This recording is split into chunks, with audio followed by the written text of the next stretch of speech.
Hello, everyone. This is Metametrics, and thank you all for joining us today to hear about Metametrics' new tool, the Lexile Career Database. We're very excited to tell you about it. Also very excited to see a lot of familiar names are joining us here. We really appreciate your time.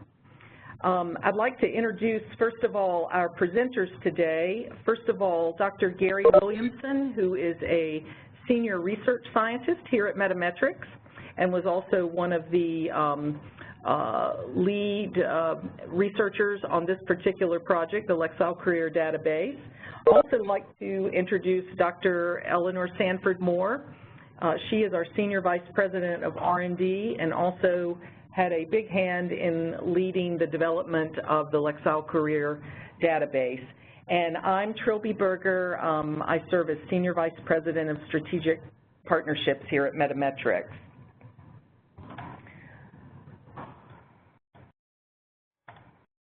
Just a few housekeeping notes here, and you can see them here on the screen. If you experience any technical difficulties, just call the number that you've been provided there.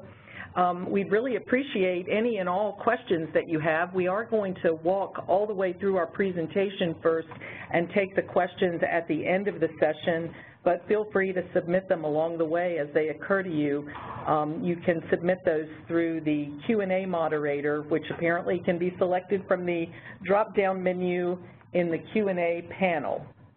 And if you would also please provide your full name and organization when you're submitting those questions, that would be great, and we'll address all of those at the end of the session, at the end of the presentation.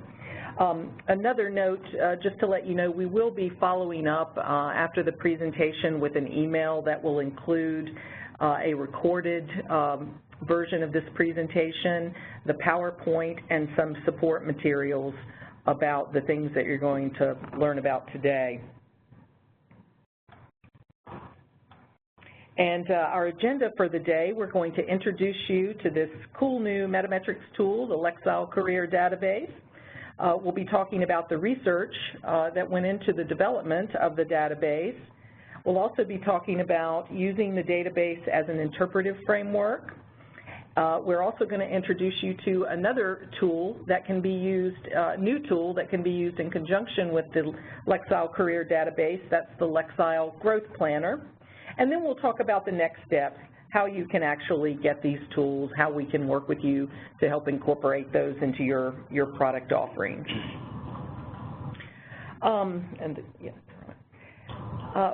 Just a quick framework for this, in that we think this is a really timely new tool that we're bringing to the market that fills a real need. You know, over the past several years, I'm sure you've all, like us, seen so much energy being put into college readiness, and now we're beginning to see an emerging focus on career readiness. And I wanted to point out a couple of recent notable reflections of this. First of all, a report that was issued by the Education Commission of the States. It looked at states' policy efforts toward readying students for careers. And they stated in that report that since 2013, a number of states have enacted legislation to better align curricular offerings and career pathways with state and regional workforce needs. This is a really interesting report. If you have trouble finding it, feel free to email me. I should have put a link here. Oh, it looks like in the PowerPoint we have a live link to it. I apologize. And the report looks at 13 different states' initiatives in this area. And then the second example to point to, a recent report by the National Governors Association suggested that the use of effective data tracking methods to track recent graduates in the workforce would help ensure we're truly preparing students for successful careers. So now I'd like to turn it over to Gary, again, who was one of the leaders in the development of the Lexile Career Database. Thank you, Trilby. One of the first things we had to do in building the Lexile Career Database was decide what kind of reading materials to collect and measure. To that end, we adopted a framework related to career preparedness or career accessibility. Now that is, we looked for materials that were associated with degree or certification programs necessary for career entry. We looked for commonly used or disseminated materials that you could be found by looking at websites for professional organizations. We looked at career-related recruitment materials, and also we looked at commonly used documents, manuals, references, and so forth that might be used in on-the-job performance during the first year of employment in the career.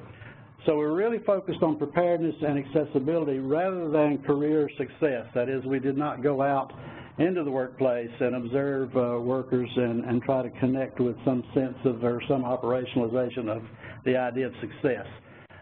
So that's a key thing to remember as we talk about the database. We're talking about preparedness or accessibility. Also, with the database, you can look at the reading demands of specific careers, as well as the 16 career clusters that have been identified by the U.S. Department of Education under the umbrella of the Carl D. Perkins Vocational Education Act. We're not only working on reading materials, but we're also looking at the mathematical demand of career concepts and skills. And we'll talk a little bit more about that as we go. We're a lot farther along with the reading side, but we're making progress on the mathematics side as well. When we look at our career database, already we have measured a fair number of documents. We started in December of 2012 and decided to focus on the occupations identified by ONET and called Bright Outlook occupations. ONET is an online career exploration database. It was designed in conjunction with the Bureau of Labor Statistics, and so it uses standard occupational classifications for occupations, and they identify certain careers or occupations as Bright Outlook occupations. And these are occupations that are rapidly growing, newly emerging occupations, or occupations that have a lot of openings. And so they term those Bright Outlook occupations. In December of 2012, there were 354 such occupations, and we decided to process them in batches. So we developed 6 linear systematic samples. There are 59 occupations in each sample, and our goal was to acquire 10 text samples for each career or occupation, and then 10 mathematics lessons or examples of skills and concepts for each career. And our goal was to analyze those text distributions and those math distributions by specific careers, also by career cluster, and also overall with respect to all Bright Outlook occupations. As of fall 2015, we have completed, I think that's supposed to be 275. I can't see it on the screen. There we go. It's 275.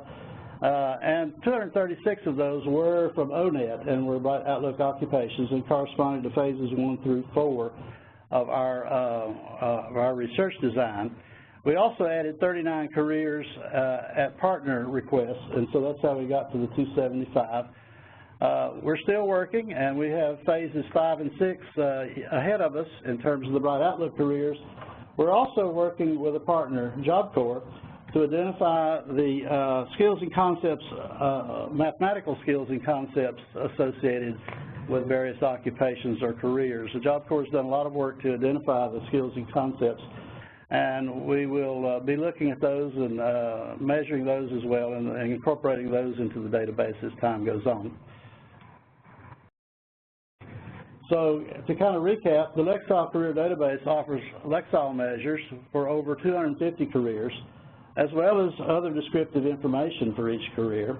And the featured careers have been identified as Bright Outlook occupations by ONET, and they span the 16 career clusters identified by the U.S. Department of Education. So we feel like these would be careers or occupations that would be of great interest to students and schools across the country. Just to kind of introduce, or perhaps it's a refresher for some of you, the 16 career clusters identified by the U.S. Department of Education are listed on this slide. And so all of the occupations we're looking at can be classified into one or more of these. There are some occupations who, that of course, relate to multiple career clusters. And then there are others that may appear only in one career cluster, but we do track that kind of information in our database. Now we would like to summarize for you some research results based on our phase 1 work with the first 59 careers that we examined. So this is our first linear systematic sample that we did, and it consists of bright outlook occupations. We looked at the text complexity distributions for each specific career. We measured the median career text complexity and also recorded the years of required education for that career, and those two features can be looked at simultaneously. We'll show you an example of that as we look at some of the results. Also, we looked at text complexity distributions for the career clusters, and we've got a chart that will summarize that for you. There is a research brief on our website. It's called Enriching the Concept of Career Preparedness by Examining Text Complexity Associated with Bright Outlook Occupations. You can use this link to go to the report and read in further detail. I'm going to just summarize kind of the high points that came out of that study. One of the first things is this picture. We've got a graph here, and I want to spend just a couple of minutes on to describe because it'll be key to understanding several of the subsequent examples. On the horizontal axis, you can see that we've recorded the Lexile measure, and on the vertical axis, we have aligned various occupations. Each of these, in the chart, each of these bars that you see is associated with a specific occupation, and the occupations are ordered in terms of their increasing median text complexity. There's a couple of features to explain about the picture. The bars on the lower left part of the chart that are colored yellow, these correspond to occupations that require only a high school diploma. It was very hard to locate reading materials associated with occupations that only required a high school diploma because there was no certifying organization or professional organization in general related to those. So we used high school textbooks as a proxy for the reading levels required in those jobs. We looked at 11th grade textbooks, and so these bars represent the distributions of high school textbooks. And let me explain the bars a little further. The lower end of the bar corresponds to the 25th percentile of the text measures in a particular occupation, and the upper end of the bar corresponds to the 75th percentile. So the length of the bar represents the reading difficulty of the middle 50% of reading materials that we examined. The hash mark in the bar represents the median, so it's the halfway point. It's the 50th percentile for that distribution of text complexity. In the case of the yellow bars at the lower left, they're all the same because all of those occupations required a high school diploma, and we used the text collection. The one exception is the next to the bar next to the bottom. It's a little bit longer because we're able to find a couple of additional reading materials associated with that particular occupation. Now, if you look at the bars in the upper part of the graph, you'll notice they are colored in gold and blue. And again, the lower end of the bar represents the 25th percentile, the upper end represents the 75th percentile, the hash mark represents the median of the text complexity distribution. And I just sort of arbitrarily colored the second quartile as yellow or gold, and the third quartile as blue. And so it kind of divides, it shows you how the distribution divides up above and below the 50th percentile.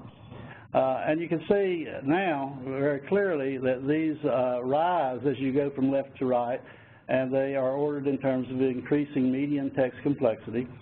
I've benchmarked 6 of the occupations so that you can kind of get a sense of what some of them look like. For example, at the low end, you see receptionists and information clerks amongst those that require a high school diploma. Amongst the first of the careers that require more than a high school diploma, you see welders, cutters, and welder fitters. Ways above there, you see video game designers. And then a little farther up, you see market research analysts, then automotive technicians and mechanics, and finally near the top, you see the occupation of attorney. This chart represents visually the text distributions for the first 59 bright outlook occupations. Let's look at the next picture. Now we can take the medians from that previous slide and connect that information with the years of required education and do a scatter plot where each diamond represents a career or an occupation. I kind of use the terms interchangeably, although I'm aware there is a subtle distinction between the terms career and occupation, but I'll use them more or less interchangeably. And each diamond here represents one of those bright outlook occupations that we saw in the previous chart. But now they're arrayed not only by their Lexile measure, median Lexile measure, but also by the years of required education. Where you see a 12 on the horizontal axis, that of course means a high school diploma. 14 would correspond to an associate's degree, 16 would be a bachelor's degree, 18 a master's degree, and 20 years of required education would correspond to a doctorate. You can notice that as the number of years of required education goes up, the reading difficulty also goes up.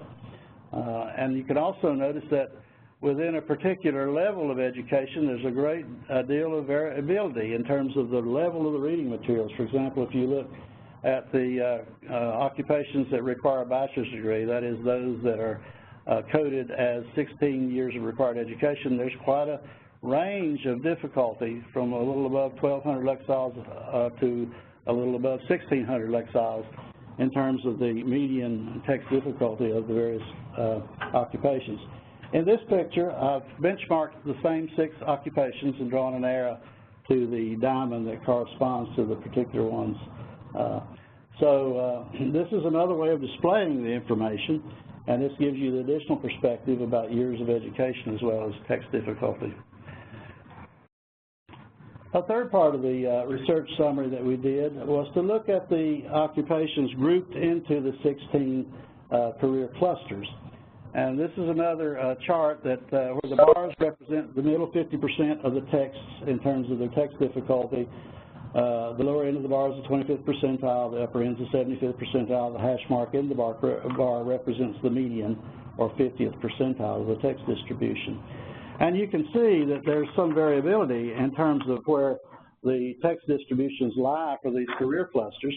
As we add more and more careers to the picture, we'll get larger and larger numbers of measures on which to base these bars, and so they will change a little bit, but this is a preliminary picture based on our first 59 occupations. And you can see some things that are maybe intuitive. For example, you can see that the science and technology and engineering area has a bar that's fairly high up on the chart, whereas hospitality and tourism has somewhat lesser degree of text complexity, and so that bar is a bit lower on the chart. Some folks are surprised by the fact that manufacturing has a fairly high level of text complexity associated with its reading materials. And we were not surprised by that because some of our partners have done research on the job place and have said that technology has had an increasing role in manufacturing, and that is one of the reasons that the reading materials have become more complex. We see some features here that relate to our understanding of the clusters, and we think that understanding will continue to unfold as we get more and more data on which to base these results. Next, I'd like to show you some potential applications that could be used or could be developed based on what we've seen. We'll look at an example of an individual student report, a progress chart for a student. We'll also look at a chart that gives you a vision of how long-term growth can be visualized or incorporated in the context of the text complexity or mathematical requirements of careers, both for reading and mathematics. And then we'll show you how you can relate this to forecasted comprehension for materials, either reading materials or math concepts and skills. And finally, we'll introduce the Growth Planner, which is another utility or tool that can take advantage of this context that's provided by the text research.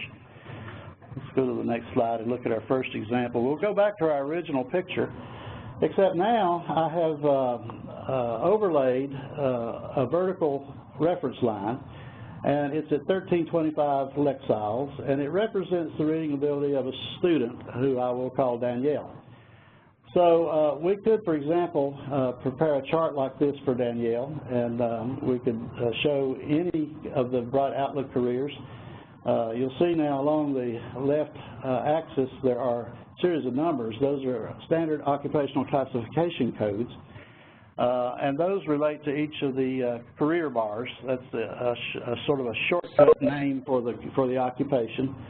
For example, welders, cutters, and welder fitters has a number associated with it, an SOC code.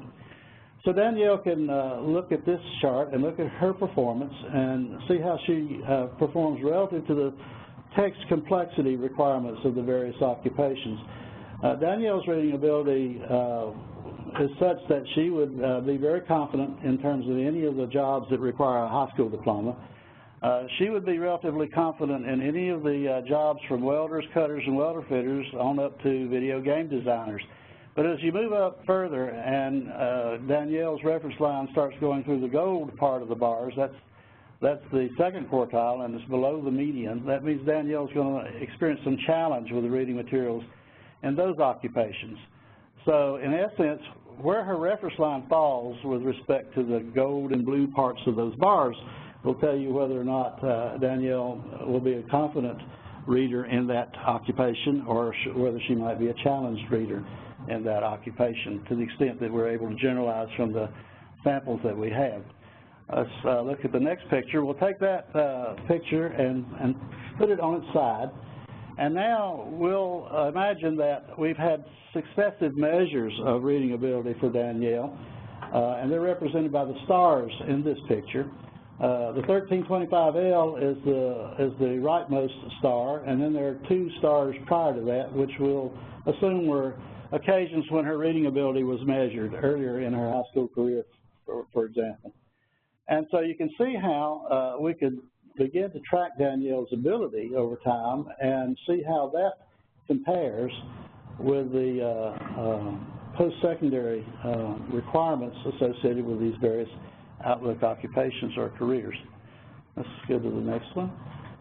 Now I want to stretch your imagination a little bit and think about growth over long periods of time rather than just 1, 2, or 3 measures. Now perhaps we've collected data on students for multiple years, and in this case I'm envisioning grades 3 through 11. Most states test in grades 3 through 8 and at least one high school year because of the NCLB requirements. And whenever those measures can be placed on a common scale, you can actually create a model of the growth curve for the state or for individual students. In this case, these curves are real. They represent the average statewide growth for one of our partner states across grades 3 through 11 based on their assessments that were linked to the Lexile framework and the Quantile framework. The blue curve represents the reading growth curve, and the red curve, the dark red curve, represents the mathematics growth curve. And then in the upper right quadrant of the picture, we've got the diamonds that we saw in our previous chart that represent the median text complexity of the 59 Bright Outlook occupations.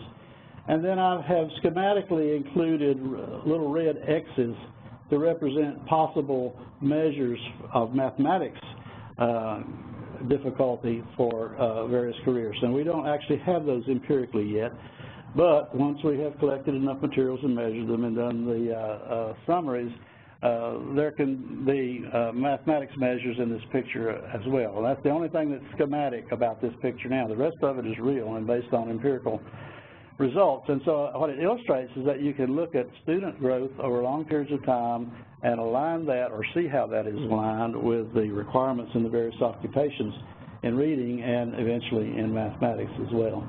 To me, this is a very exciting picture because it combines several thrusts in the educational policy, which that is things related to growth, things related to text complexity, and things related to career readiness. We'll go to the next.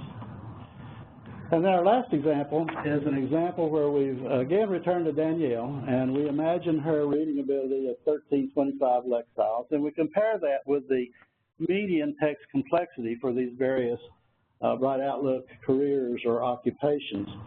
And when Danielle's ability is the same as the measure of the text complexity in the occupation, then she is labeled, we call that targeted reading. She is a competent reader when her ability equals the difficulty of the material she must read. When her ability exceeds the difficulty of the materials, then she will read with ease, and that will be indicated by a little bar in this chart projecting to the right of the targeted vertical line. And when Danielle encounters careers or occupations with higher levels of text complexity, her reading ability will not be sufficient, and she will experience challenge in those careers. So, for example, if Danielle contemplates a career in amusement or recreational attendant capacity, we'd forecast her comprehension to be 87.7% of the materials based on the median text complexity materials in that database. Let me say that a little more correctly. If we examine the text complexity of the median text material associated with amusement and recreation attendance, then Danielle's forecasted comprehension of such a text would be 87.7%. So she would be a confident reader there. If, on the other hand, Danielle encountered the median text for the attorney occupation, her comprehension of that text we would forecast to be 54.7% based on her measured reading ability of 1325 lexiles. And so her bar extends to the left to show that that's an area of challenge.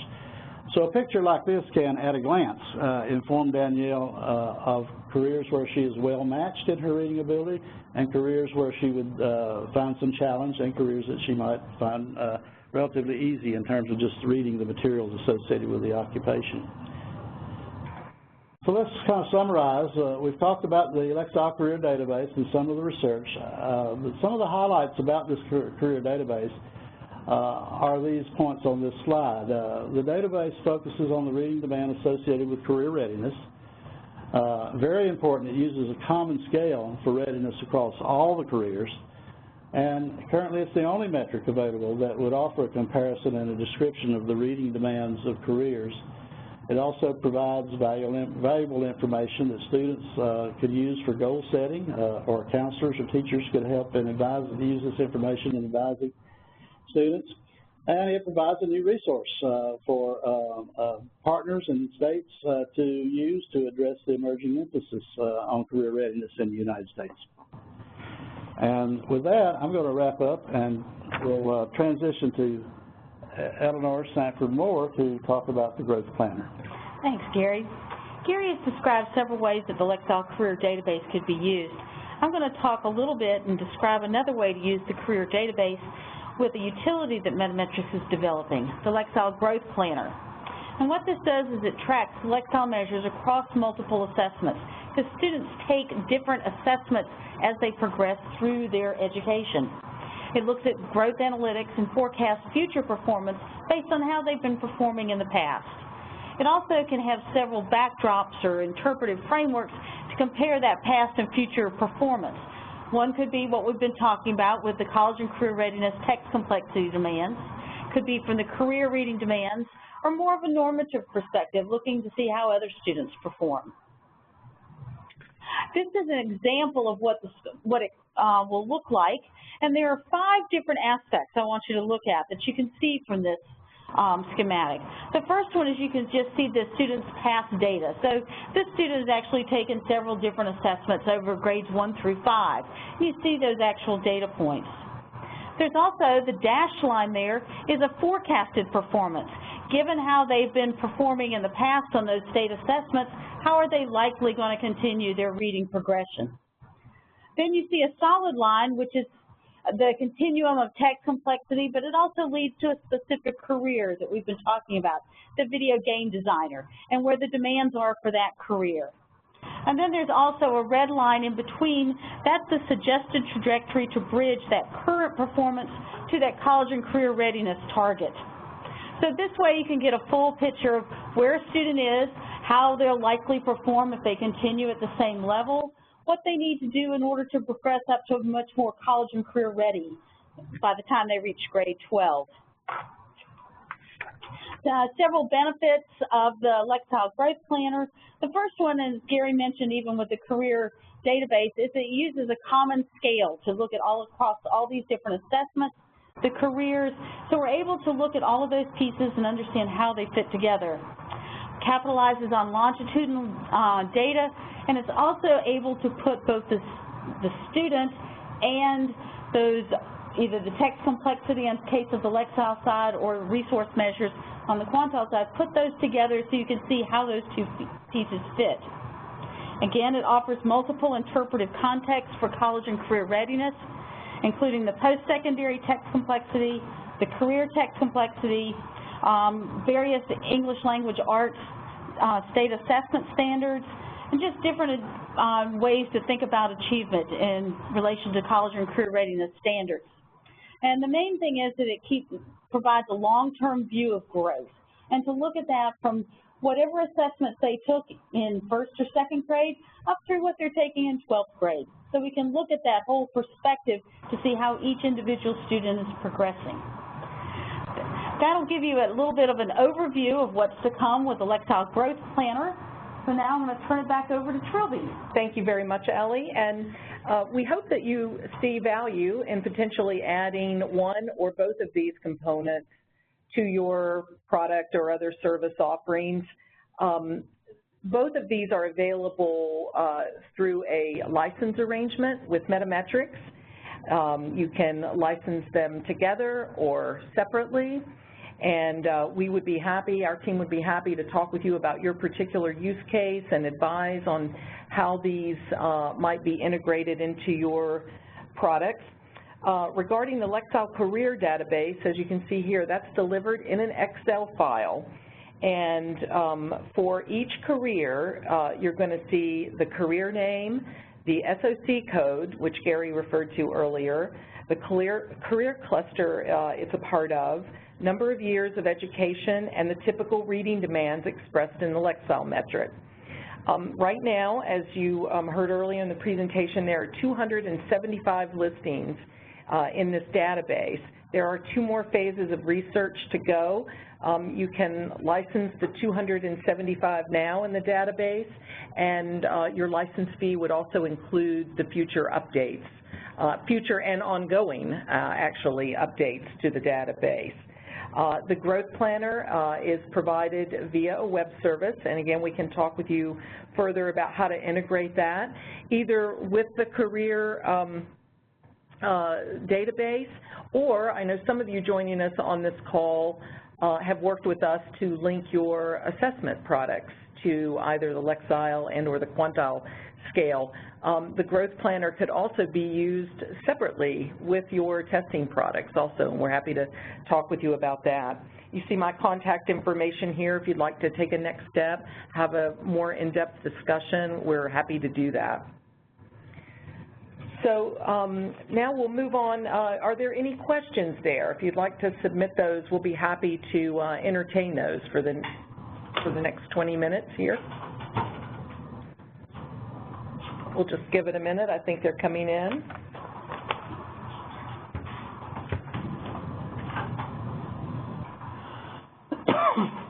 All right, I'm going to throw this one out, Ellie or Gary, if you guys could field this.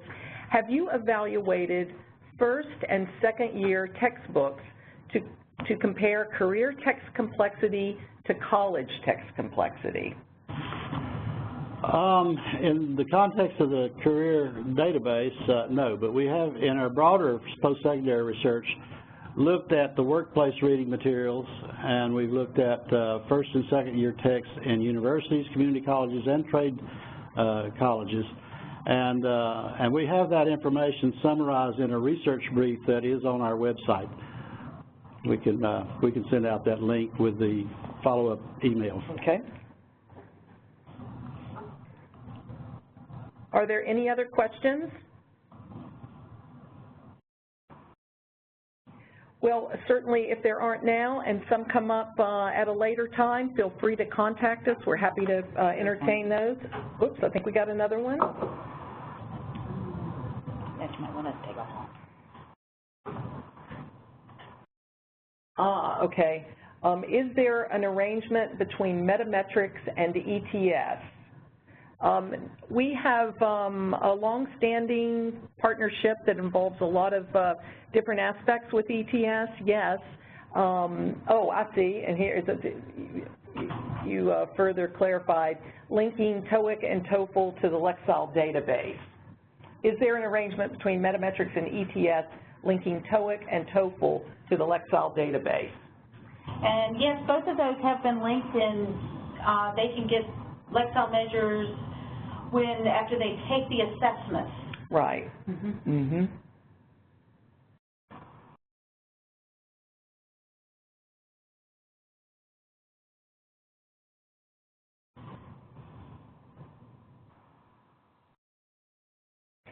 Okay, if there are no more questions, again, feel free to send those along whenever you come up with them. We'd be happy to talk with you. And unless anyone here wants to add anything, really appreciate all of you joining us, and we look forward to talking with you further about this. Thank you.